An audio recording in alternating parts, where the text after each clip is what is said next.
Chérif Cheikh Ahmed Tidiane Diop. Mesdames, Messieurs, bonsoir. Bienvenue sur le plateau de la télévision Futur Média.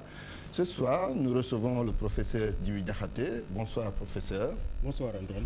Vous êtes enseignant-chercheur titulaire à l'Université Cheikh Anta Diop de Dakar, directeur de la recherche à l'IAM.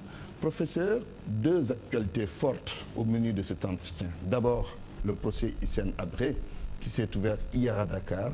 Et le Sénégal est la grande attraction ou la grosse attraction à travers le monde entier.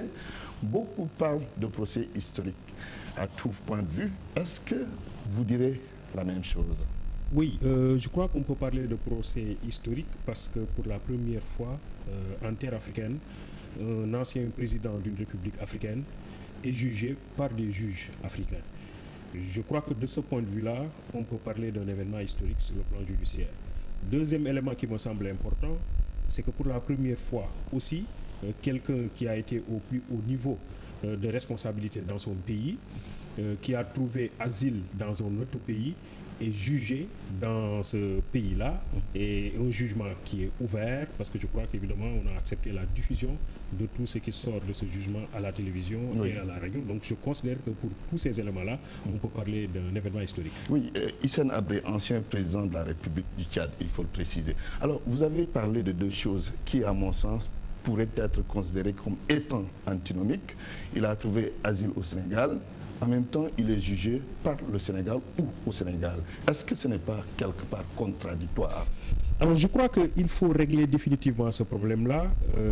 Trouver asile quelque part, c'est une excellente chose. Que le pays soit très ouvert aux autres, c'est une excellente chose. Que le pays se positionne comme un espace qui revendique des avancées significatives en termes d'application de principes liés à la démocratie et à la République, c'est une excellente chose. Que le pays réclame son ancrage dans la teranga comme quelque chose qui constitue un élément distinctif de son identité, c'est une excellente chose. Mais défendre la vérité, c'est aussi une chose. Donc l'idée n'est pas aujourd'hui la vérité et la justice. L'idée n'est pas aujourd'hui de culpabiliser Hissène Habré.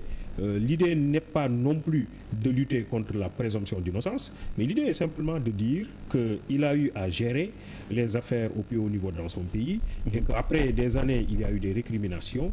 Il y a des gens qui considèrent qu'ils ont été victimes de sa gouvernance qui aurait été plus ou moins dure. Maintenant, il s'agit simplement de confronter les positions et de voir où se situe la vérité. Et alors, je crois que lorsque un autre étranger se trouve dans cette posture-là, c'est une façon pour le pays d'accueillir, de lui dire que nous sommes très ouverts, mais nous sommes très ouverts aussi dans la justice et dans la vérité. Alors, on parle d'un procès juste et équitable. En tout cas, c'est ce que tout le monde dit et peut-être c'est le souhait de chacun. Mais est-ce qu'on peut l'avoir dans ces conditions où le principal concerné quand même a une certaine attitude, refuse de comparaître? Sur une stratégie de défense, j'ai écouté très attentivement le pool d'avocats chargé de la défense de Hissène Habré. Ils considèrent en fait que c'est une stratégie de défense qu'on ne doit pas leur dénier. Alors je crois qu'à mon avis, au-delà des questions techniques qui engagent les techniciens du droit, à mon avis, lorsque quelqu'un est accusé et qu'on lui offre une tribune pour s'exprimer et se défendre, je crois qu'il faut saisir cette opportunité qui lui est offerte. Je crois que ça me semble important aujourd'hui de faire poindre à l'horizon la vérité. C'est important. Je crois que pour l'exemple, parce que si on sort de ce procès sans pour autant en tirer les enseignements, les leçons, la dimension didactique et pédagogique qui consiste à dire que quelle que soit la posture que l'on occupe en Afrique, surtout quand on est aux commandes, au plus haut niveau de commande, on doit faire preuve de mesure et de pondération, sinon on ne peut pas échapper à la justice après. Je crois que c'est important et on ne doit pas rater ce virage-là. L'idée donc n'est pas de réprimer tout de suite, l'idée n'est pas d'enfermer quelqu'un qu'on n'a pas encore jugé, mais l'idée simplement c'est de dire nous avons une plateforme enfin qui permet la tenue de débats contradictoires et puis après de voir où se situe la vérité, surtout que l'opinion peut suivre en direct ou peut-être en léger différé ce qui sort de ce procès. Alors, est-ce que quelque part c'est un message pour tous les présidents sortants qui voudraient trouver refuge au Sénégal? Le Sénégal, terre d'accueil, il faut le préciser, ce n'est pas Hissène Habré seulement qui est venu se réfugier au Sénégal. Il y a le Malien Amadou Toumani Touré. Est-ce que c'est un message pour d'anciens présidents qui seraient tentés de se réfugier au Sénégal? Attention, si on va au Sénégal, si on est poursuivi, on risque d'être jugé. Oui, je crois qu'il y a plusieurs messages qui sont exprimés. Premièrement, le Sénégal, terre d'asile, le Sénégal, terre de teranga, terre d'ouverture, terre d'hospitalité, excellente chose. Je crois que c'est important aussi que le Sénégal, derrière tous ses attributs, mette en avant l'idée que c'est une terre de justice et de vérité. Je crois que c'est important. Les gens peuvent venir, mais qu'ils viennent dans les principes de justice, de légalité, d'équité, et qui fait que de toute façon, ils pourraient ne pas être poursuivis s'ils viennent les mains propres. Deuxième message qui me semble important, c'est pour tous les présidents africains. C'est que désormais, il doit faire attention. Donc, on n'a pas la possibilité désormais d'être au pouvoir et de se permettre n'importe quoi. On a vu plusieurs fois, on a vu souvent toutefois en Afrique des présidents se permettre certaines choses parce que il n'y a pas de contre-pouvoir très fort dans leur pays. Alors je crois que premièrement il faut renforcer les contre-pouvoirs citoyens, contre-pouvoirs politiques, contre-pouvoirs institutionnels. Tous les contre-pouvoirs devraient fonctionner pour éviter les dérapages. Lorsque Montesquieu écrit l'esprit des lois, il part de l'hypothèse que tout homme qui possède un pouvoir est naturellement tenté d'en abuser. Absolument. Et que pour éviter les abus de pouvoir, il faut des contre-pouvoirs. Alors, est-ce que le Sénégal, au-delà de l'aspect judiciaire, a marqué un coup diplomatique, un coup fort? Oui, je crois qu'en termes de positionnement, c'est très important pour le Sénégal que de dire au monde entier que nous sommes attachés à la justice, que nous sommes attachés à la vérité. Au-delà de notre ouverture, de notre disponibilité à accueillir tout le monde, à offrir l'asile à tout le monde, nous sommes aussi disposés à rendre justice. Et de la façon la plus transparente, la plus équitable qui soit. Alors là, c'est le combat, c'est de faire en sorte que le procès soit équitable, que le procès se déroule aussi dans d'excellents termes. Parce que bon, on peut le faire sans anicroche, sans invective, etc. Que l'on cherche la vérité, rien que la vérité, et qu'au terme de ce procès, qu'on soit capable de dire où se situe la vérité, qu'est-ce qui ont été les véritables responsables? Les véritables responsables. C'est-à-dire qu'il n'y ait pas une sorte de justice sélective. Oui. Que tous ceux-là qui sont considérés comme responsables soient détectés dans cette affaire. Et justement, et de ce point de vue, il y a quelques petits problèmes avec certains qui disent que Idriss Déby devait être là, d'autres responsables du temps de Habré devraient être là, mais pas seulement Habré. Sur ce point, oui, je crois que le procès, dans son déroulement, devrait nous montrer effectivement où se trouvent les failles. Alors s'il y a des zones de trous à remplir, et si on n'arrive pas à remplir ces zones, c'est qu'il y aura un problème. C'est-à-dire que s'il y a des acteurs clés dans cette affaire-là qui sont signalés au cours du procès et qui devraient être présents d'une façon ou d'une autre et qu'on ne peut pas être présent, ça veut dire que quelque part, il y a problème dans le caractère équitable du procès. Donc un procès équitable, un procès qui ne soit pas sélectif, que tous ceux-là qui étaient concernés par cette affaire se présentent et que l'on arrive enfin à trouver où se situe la vérité, parce que c'est de cela qu'il s'agit. Où se situe la vérité et que la leçon soit apprise par tous les Africains, que les Africains se rendent compte qu'aujourd'hui, quelle que soit sa posture, quelle que soit la position que l'on occupe, de toute façon, il arrivera un jour où il faudra rendre compte. Très bien. Le procès qui s'est ouvert hier, donc, mais suspendu pour 45 jours. Alors, on va parler d'un autre sujet, ce serment très politique, serment de Korité de l'imam Ratib de la Grande Mosquée de Dakar sur le mandat du président Macky Sall. Beaucoup de critiques en tout cas à son endroit. Alors, comment vous percevez tout cela et quelle analyse en faites-vous? Je crois qu'au Sénégal, nous avons toujours eu une situation où les religieux ont joué un rôle important au niveau de l'échiquier politique. Oui. Beaucoup de chercheurs ont montré en réalité que s'il y a une stabilité au Sénégal, c'est parce que quelque part, la religion a joué un rôle d'amortisseur social. Oui. Donc, lorsqu'il y a des situations de conflit, de tension, qui ne peuvent pas manquer dans une communauté, lorsque les gens vivent ensemble, on ne peut pas dire qu'ils sont toujours d'accord sur tout. Oui. On ne peut pas dire qu'il y a toujours une situation de paix absolue. Donc, il y a des situations de tension qui existent dans le pays et les religieux ont toujours joué un rôle important. D'abord, il faut voir les sphères religieuses comme des sphères de rencontre. Absolument.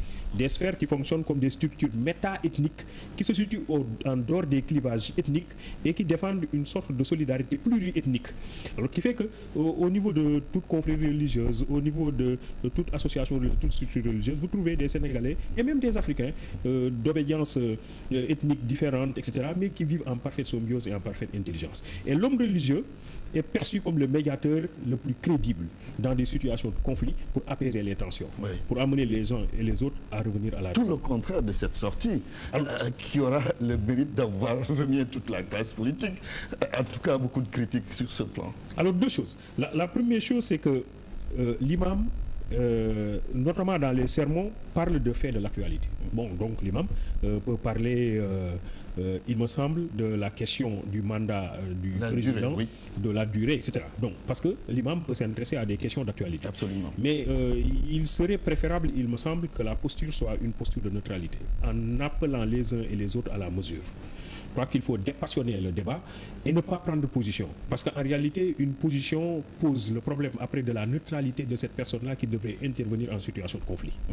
Donc, prendre position dans cette posture me semble poser problème. Un autre problème aussi, c'est que l'imam est un citoyen. Mais si il prend ses responsabilités citoyennes, l'espace n'était pas l'espace approprié. Le cadre n'était pas un cadre approprié pour exprimer un tel discours. Maintenant, tout compte fait. C'est l'imam, c'est une autorité. Je crois que même si les gens sont contre sa sortie, ils doivent l'exprimer avec la tonalité qui sied. Éviter évidemment des sorties malencontreuses des fois, qui peuvent égratigner quand même une autorité, une notabilité qu'est l'imam, qui dirige la prière et qui dirige bien la prière. Je crois que tous les gens qui fréquentent la mosquée le disent. Et de ce point de vue-là, je crois qu'on lui doit un respect, même si par ailleurs, on aurait préféré que dans cette affaire, l'imam garda une position de neutralité par rapport à cela, parce que précisément en situation de conflit, on aura toujours besoin de lui pour apaiser les tensions. Alors, au vu de ces nombreuses et dures critiques, il faut le préciser par ailleurs, quelle, disons, compréhension le président Macky Sall devrait avoir de toutes ces réactions? Moi, je crois que le président Macky Sall, quoi qu'on puisse dire, est resté dans sa logique. Jusque-là, il a dit qu'il ramène son mandat à 5 ans, donc il va passer de 7 ans à 5 ans, il l'a dit, et il a dit qu'il reste chevillé à cette position et qu'il est en train de chercher, je crois qu'il a exprimé clairement, le mécanisme le plus approprié pour réaliser sa promesse, parce que c'était une promesse de campagne et il pense qu'il ne doit pas dévier de cette promesse. Et tous les Sénégalais, enfin, beaucoup de Sénégalais l'attendent à ce niveau-là. Maintenant, je crois que l'autre aspect, c'est le mécanisme de dialogue politique. Alors ça, c'est quand même dialogue politique entre différentes chapelles politiques. Entre différentes chapelles politiques. Je crois que le président Macky Sall devrait très rapidement mettre en place une plateforme de rencontres et d'échanges entre les différents acteurs de ce pays-là. On l'attendait sur ce terrain. Je crois qu'on attend toujours. Je crois que c'est important qu'il rencontre les chefs de l'opposition. Une plateforme de rencontre n'est pas une plateforme de compromission. Ce n'est pas une plateforme non plus qui exprimerait une légèreté ou une impuissance, etc. Ce n'est pas cela. C'est simplement dire que nous sommes ensemble après tout, que les uns et les autres sont porteurs d'idées, sont porteurs de contributions. Alors il faut mettre en place cette plateforme qui permet d'exprimer les accords et les désaccords. Les gens ne sont pas obligés d'être d'accord sur tout. Mais en fait, qu'il y ait une plateforme qui permet d'exprimer ces désaccords. Parce que s'il n'y a pas cette plateforme-là, les désaccords risquent d'être exprimés par ailleurs de façon très violente. Mais est-ce qu'il doit comprendre que les Sénégalais veulent qu'il aille dans le sens déjà indiqué, c'est-à-dire respecter la parole donnée, au vu de ces réactions? Oui, mais le président Macky Sall dit moi, je me bats pour une gouvernance sobre et vertueuse. Le gouvernement Macky Sall dit que c'est important que l'on soit attaché à la moralité, à l'éthique dans la politique. Le président Macky Sall dit la patrie d'abord, le parti après.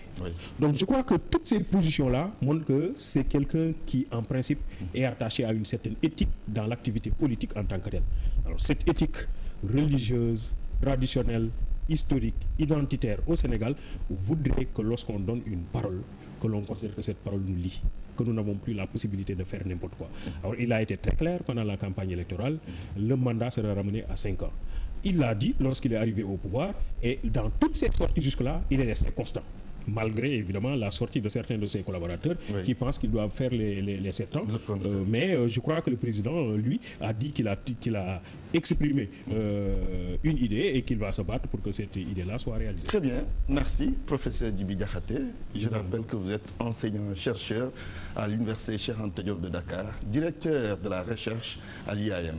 Mesdames, Messieurs, bonsoir, c'est tout pour aujourd'hui. À vous, Chérif Cheikh Ahmed Tidiane Diop. Demain, retrouvez Mamoudou Ibra Kane sur ce même plateau. Excellente soirée.